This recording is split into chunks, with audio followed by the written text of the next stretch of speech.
Assalamualaikum warahmatullahi wabarakatuh, Sobat Misteri Sunyi Mencekam. Semoga Anda masih selalu setia bersama kami, channel yang selalu menyuguhkan cerita-cerita misteri yang menarik untuk Anda simak.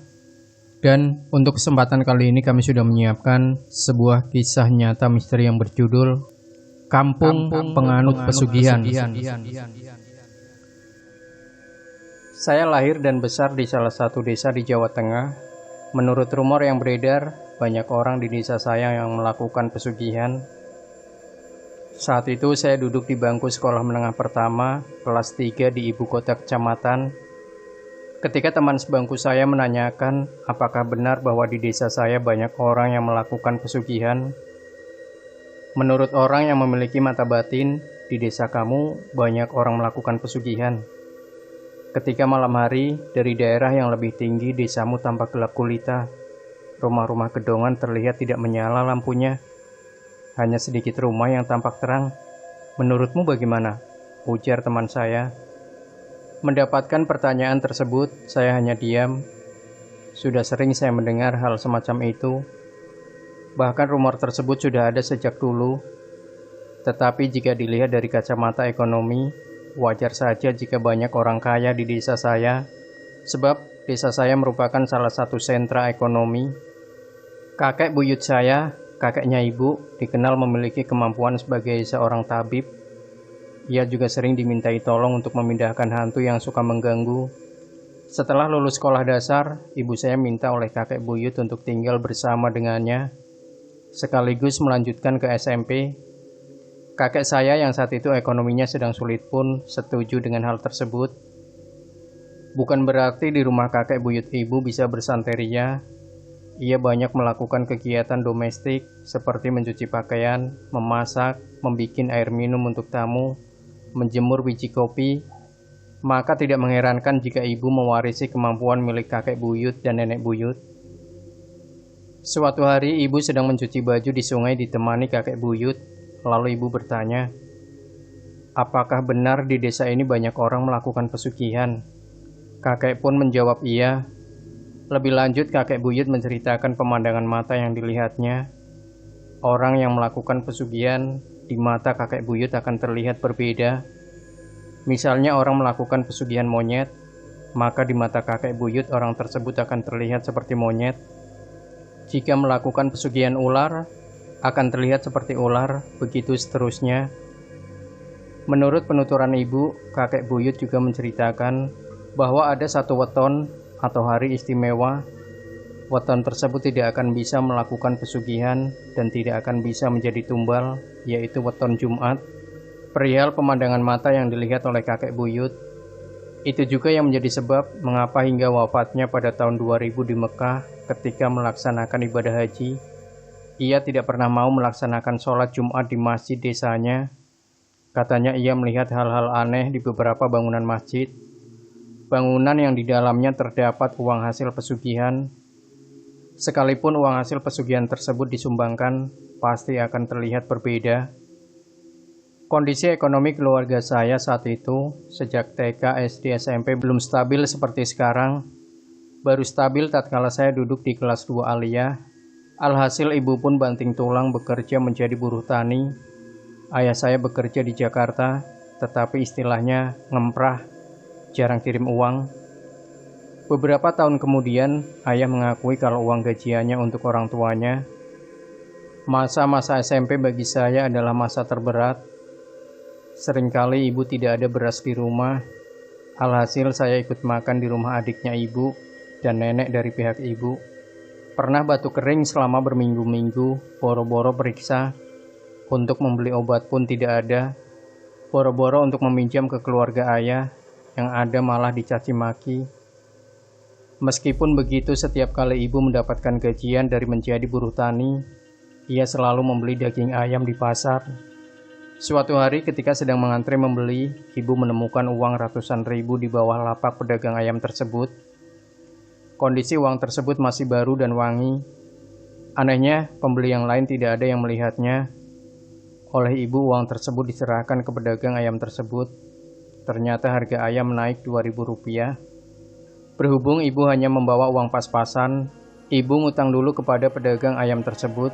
dan berjanji akan melunasinya besok. Malam harinya, ibu merasakan gelisah luar biasa, tidak bisa tidur, seperti ada sesuatu yang akan terjadi. Dalam keadaan demikian, pedagang ayam tersebut datang, lalu berubah menjadi sosok yang menyeramkan dan menyerang ibu. Sosok tersebut tinggi besar, hitam, dan penuh bulu. Untungnya ibu bisa selamat. Ia teringat doa yang diberikan oleh kakek, yaitu kakek buyut saya. Keesokan harinya, ibu kembali ke pasar dan melunasi utangnya kemarin. Pedagang ayam tersebut seperti merasa khawatir. Mungkin khawatir kalau rahasianya terbongkar. Sesampainya di rumah, ibu mengatakan kepada saya, punya utang 2.000 saja, bisa sampai nyawa taruhannya. Sejak saat itu, ibu tidak pernah lagi membeli ayam di tempat tersebut. Beberapa hari kemudian, kerabat pedagang ayam tersebut ada yang meninggal, dan meninggalnya itu secara tidak wajar. 10 tahun setelah kejadian tersebut, salah seorang tukang bangunan yang bekerja pada pedagang tersebut datang menemui ibu untuk berobat. Saat itu ibu sudah menjadi seorang tabib. Tukang bangunan tersebut lalu menceritakan apa yang dialaminya, sama persis apa yang pernah dialami oleh ibu dulu. Waktu itu ibu mendapatkan arisan. Saat itu saya masih duduk di bangku SMP. Karena sudah lama ingin membeli lemari kispar atau lemari panjang.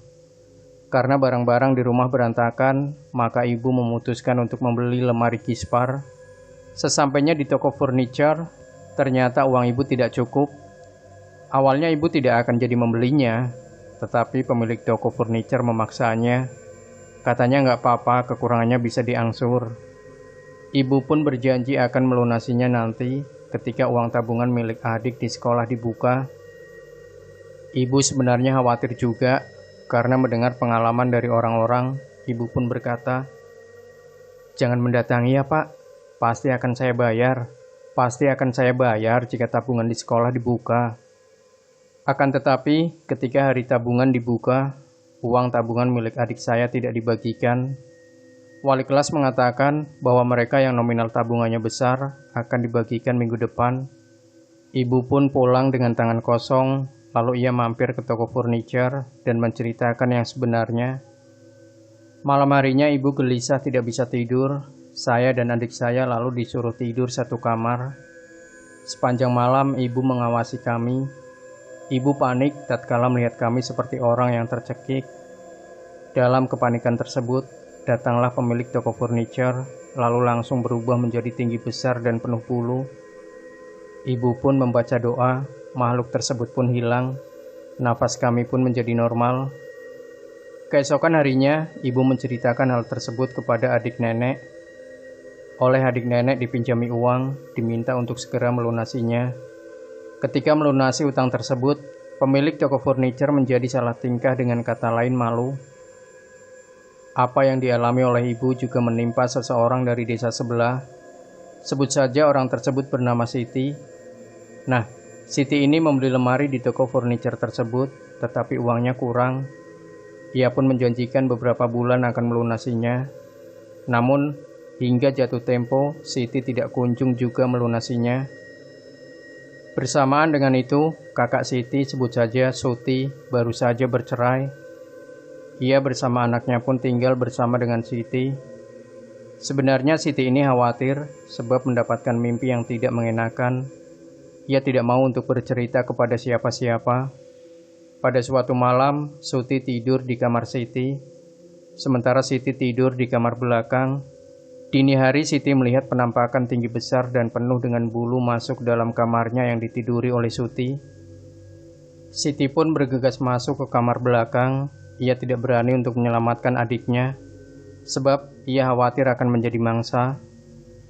Keesokan harinya, Suti ditemukan sudah tidak bernyawa dalam kamar tersebut. Beberapa hari kemudian, Siti mendengar suara dari dalam rumah. Suara tersebut adalah suara Suti. Ia menangis sekaligus menyalahkan adiknya, mengatakan bahwa dirinya tidak tahu menahu apapun, tetapi kok malah dijadikan korban. Teman saya seorang perempuan hampir saja dijadikan tumbal oleh pemilik toko furniture tersebut. Rumahnya memang tidak jauh dari toko tersebut. Berulang kali ia mengalami kesurupan dan kondisinya pun menurun drastis. Akhirnya dibawalah teman saya ini ke salah seorang kiai. Ibu dari teman saya ini kemudian oleh kiai dibuka sedikit mata batinnya. Dalam penglihatannya, ia melihat siapa saja yang sudah dijadikan tumbal. Ternyata sudah banyak. Ternyata ada beberapa orang yang ia kenal, seperti tukang cilok yang dulu meninggal mendadak. Kemudian ia juga melihat sepupu ibu saya. Untuk yang ini, dia sedikit heran, kok bisa? Karena seingat dirinya, sepupu ibu saya meninggal karena kecelakaan terjatuh dari angkot ketika hendak mendaftar SMA. Ibu teman saya ini pun menceritakan apa yang dilihatnya kepada ibu saya. Lalu ibu menceritakan bahwa sepupunya sewaktu SMP selalu berangkat dan pulang lewat gang dekat toko furniture, dengan kata lain terkena pasangan. Salah seorang kerabat jauh penasaran, ia masih satu buyut dengan ibu. Ia ingin membuktikan kebenaran hal tersebut. Pada malam-malam tertentu yang dianggap wingit, ia mengawasi dari kejauhan. Dan benar saja, orang-orang yang diduga memiliki pesugihan menebar sesuatu di setiap pertigaan. Lain halnya dengan kerabat ibu. Salah seorang teman kakek lebih nekat lagi. Pada malam tertentu ia mendatangi rumah-rumah yang diduga melakukan pesugihan, mengintipnya dari jendela. Pemandangan yang ia lihat sungguh mengagetkan. Pesugihannya macam-macam, ada yang ular, buto ijo, kera, dan lain-lain. Waktu itu ibu dimintai tolong untuk mengurut anak yang tangannya patah. Awalnya ibu menolak untuk diajak ke rumah orang tua si anak tersebut. Lebih baik datang saja ke rumah. Tetapi orang tua si anak tidak mau. Akhirnya dengan terpaksa ibu datang ke rumah orang tersebut. Nah, begitu memasuki pintu, ibu merasakan hawa yang tidak enak, seminep kalau istilahnya orang Jawa. Sepanjang urut, ibu merasakan kehadiran monyet berseliweran. Malam harinya ibu mengalami mimpi. Dalam mimpinya, bapak dari bocah yang diurut oleh ibu berubah menjadi monyet. Belum sempat melarak, ibu terbangun dari mimpinya. Keesokan harinya ibu menceritakan mimpi tersebut kepada saya. Ibu mengatakan bahwa Sabtu depan, kerabat dari orang tersebut akan meninggal. Benar saja, mertua dari orang tersebut meninggal. Ada kisah lainnya berkaitan dengan pesugihan di desa saya. Akhir 2021, rumah saya kedatangan tamu kerabat dari ayah. Ia bekerja menjadi penggali pasir. Menurut rumor yang beredar, bos tempat kerabat ayah dikenal memiliki pesugihan dan sudah banyak korbannya. Bahkan korbannya bukan hanya orang lain, tetapi juga keluarga dekatnya, dan itu membuat gempar pada masanya. Ibu merasakan hal aneh pada kerabat ayah tersebut. Auranya negatif, namun ibu tidak mau mengorek informasi lebih lanjut. Kerabat ayah tersebut menceritakan bahwa dirinya disayang oleh bosnya, sering dipinjami uang. Ibu cuman memperingatkan kepada kerabat ayah tersebut untuk berhati-hati. 1 bulan kemudian, terdengar kabar bahwa kerabat ayah tersebut meninggal terkena batu besar di lubang galian. Akhir 2022, ibu kedatangan pasien. Ia sudah lama menderita sakit, namun ketika diperiksa ke dokter tidak ada yang aneh. Dan anehnya, ketika berada di rumah, sakitnya makin parah. Pasien tersebut ternyata bertetangga dengan bos yang saya ceritakan. Ibu menebak apakah pada hari-hari tertentu sering ada kembang melati di depan rumah, dan beberapa kali rumahnya kemasukan hewan melata. Pasien tersebut pun mengatakan iya. Ibu pun menyarankan kepada pasien tersebut, sebelum 40 hari harus sudah pindah rumah. Ia pun menurut perkataan ibu, sekarang tinggal bersama dengan anak sulungnya. Keesokan harinya ketika ibu hendak di pasar, ibu hampir saja keserempet oleh bos tersebut. Padahal ibu jalannya sudah di pinggir. Menurut penuturan ibu, bos tersebut dari raut wajahnya menyimpan kemarahan terhadap ibu. Ketika bukit di desa saya sedang bergeliat, banyak orang berkemah di tempat tersebut. Bos tersebut memanfaatkan momentum tersebut. Ia menaruh sesuatu di trek menuju bukit. Alhasil banyak kejadian di luar nalar, mulai dari banyak orang kesurupan, tersesat, sampai penampakan. Sejak saat itu, bukit tersebut menjadi sepi seperti dulu lagi. Kejadian ini terjadi sudah berpuluh tahun yang lalu. Dalpin namanya. Ia bekerja menjadi seorang petani. Ketika berangkat dan pulang dari sawah, ia selalu melewati sawah milik seorang pedagang yang katanya memiliki pesugihan. Suatu siang ketika pulang, ia melihat ular besar sekali, berwujud setengah ular setengah manusia. Ia tersentak kaget tatkala ular tersebut berbalik badan menuju arahnya. Ditambah lagi kepalanya merupakan seorang yang selama ini ia kenal, yaitu pedagang yang katanya memiliki pesugihan. Dalvin pun berhasil selamat sampai rumah. Di rumah ia menceritakan kejadian yang dialaminya. Istrinya pun memperingatkan kepada Dalvin untuk tidak pergi ke sawah. Tetapi siang harinya, tepatnya wayah tanggung, yaitu jam 11 siang, Dalvin malah menuju ke sawah. Hingga sore hari Dalvin tidak kunjung pulang, kemudian orang beramai-ramai mencarinya. Di sawahnya tidak ada. Akhirnya, Dalvin ditemukan dalam keadaan tidak bernyawa di pematang sawah milik pedagang. Kondisinya sangat tragis sekali, sekujur tubuh hitam membiru. Pesan saya adalah jangan sekali-kali menyekutukan Tuhan.